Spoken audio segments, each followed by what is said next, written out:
Hello everyone.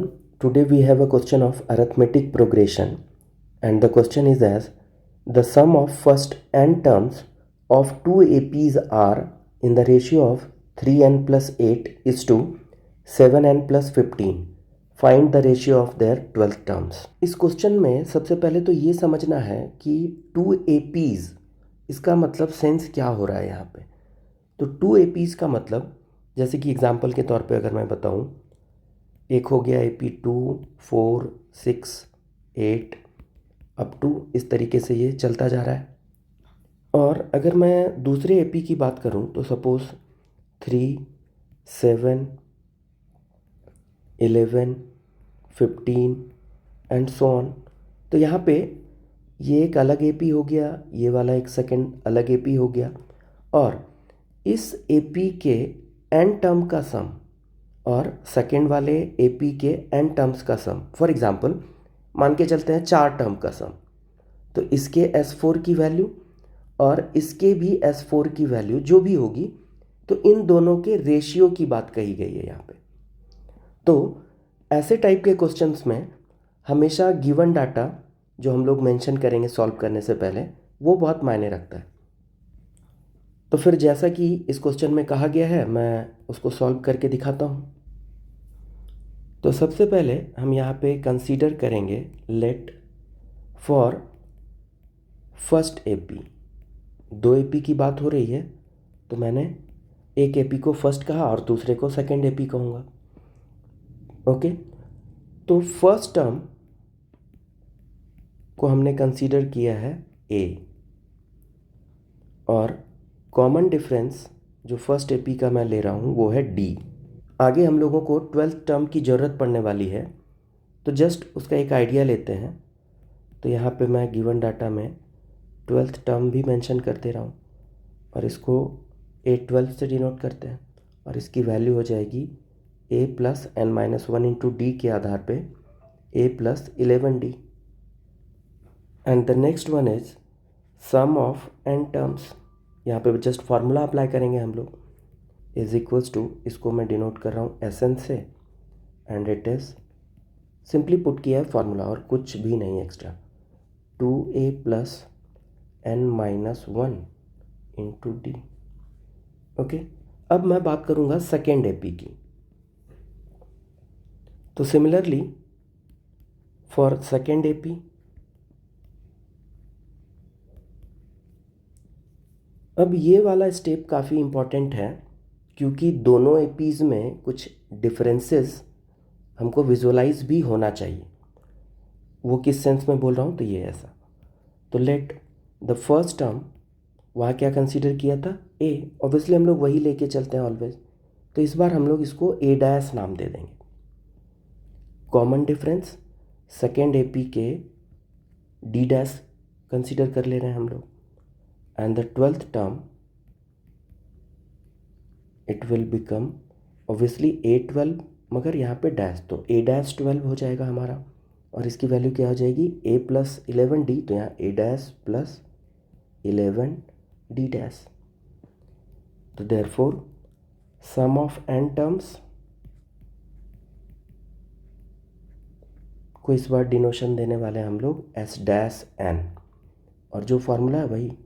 अब n terms बोला है तो यहाँ n डैश की बात नहीं आएगी, कुछ बच्चों के दिमाग में शायद ये बात आ जाए, बट स्पेसिफिकली बोला गया है कि सम ऑफ फर्स्ट n टर्म्स, तो दोनों के लिए n टर्म्स हो सकता है। जैसे एक AP का 5 टर्म, तो सेकेंड AP का भी जो है 5 टर्म्स हो सकता है।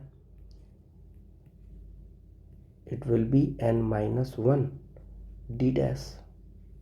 तो ये जाकर हुआ हमारा गिवन डाटा, जैसा क्वेश्चन में बोला गया है हमने वो फुलफिल किया।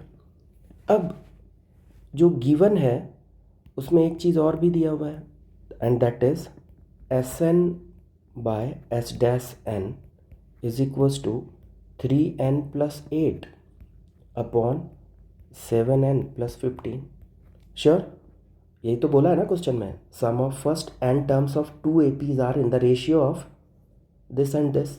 हम लोगों ने एक AP के n टर्म्स के सम को Sn से और दूसरे को S डैश n से डिनोट किया है। अब फाइंड क्या करना है हम लोगों को, ये भी देख लेते हैं। तो फाइंड करना है हमको A12 अपॉन A-12 की वैल्यू क्या होगी।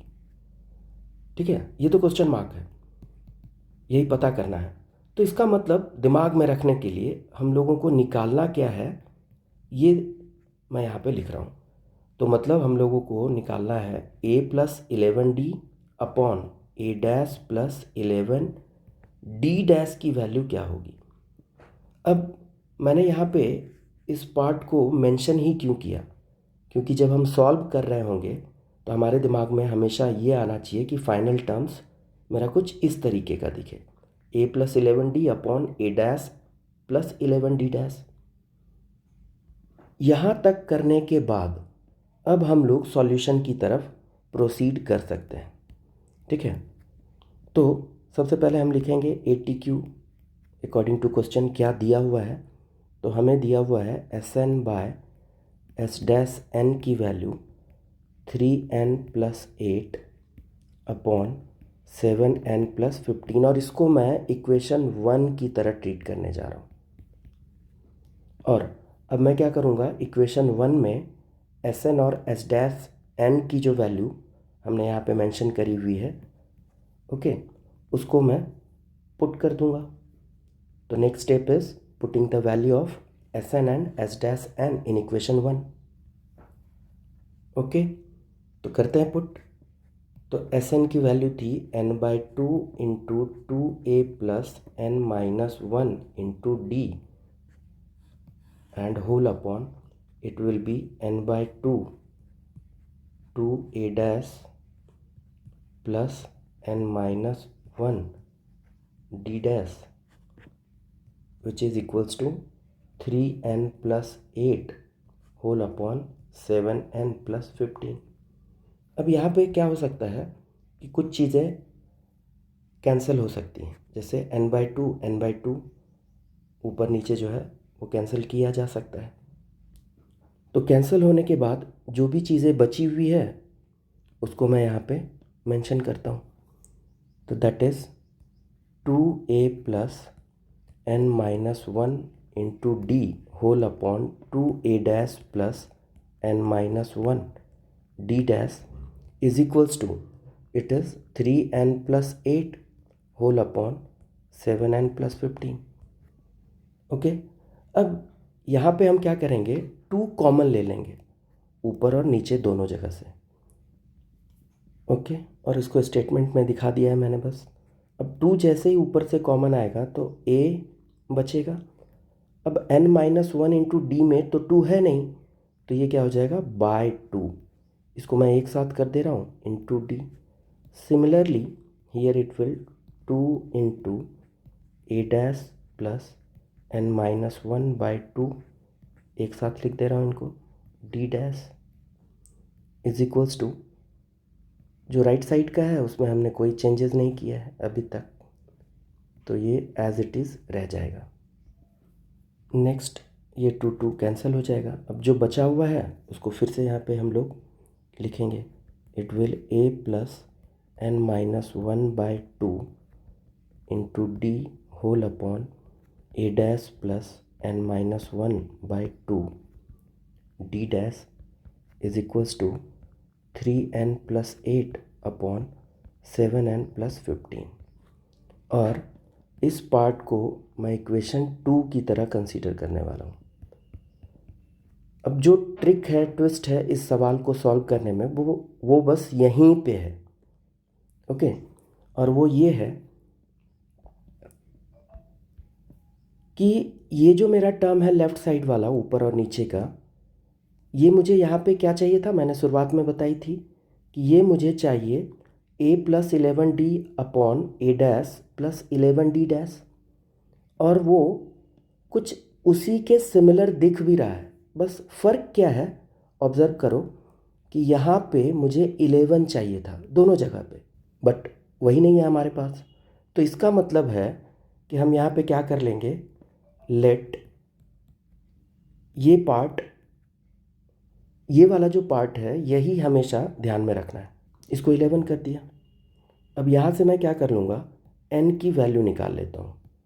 ऑब्वियसली ये 2 इधर जाएगा तो 22 और 1 प्लस हो जाएगा तो n की वैल्यू हो गई 23।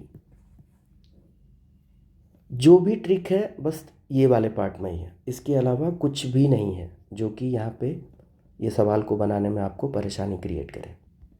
बस हो गया सॉल्व। अब n की वैल्यू 23 हम इक्वेशन 2 में पुट कर देंगे, तो करते हैं। Putting the value of n in equation 2।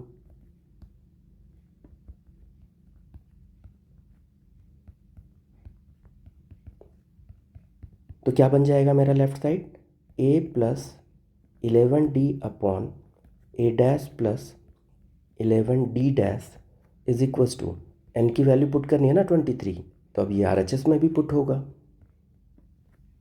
ठीक है, इसके पहले तक हमने RHS में कोई भी छेड़छाड़ नहीं किया था, जो डाटा था दिया हुआ हम लोग उसी के अकॉर्डिंगली। अब मैं इसको क्या लिख सकता हूँ, अब मैं लिख सकता हूँ इसको A12 अपॉन A-12, और यही हमसे मांगा भी गया है। It will become 69 plus 8 upon it will become 161 plus 15। Further solve करके ये आ जाएगा 77 अपॉन 176। 11 से डिविजिबल है तो और सिंप्लीफाई कर लेते हैं इसको, and that's your answer finally. A12 upon A-12 is equals to 7/16। That's all.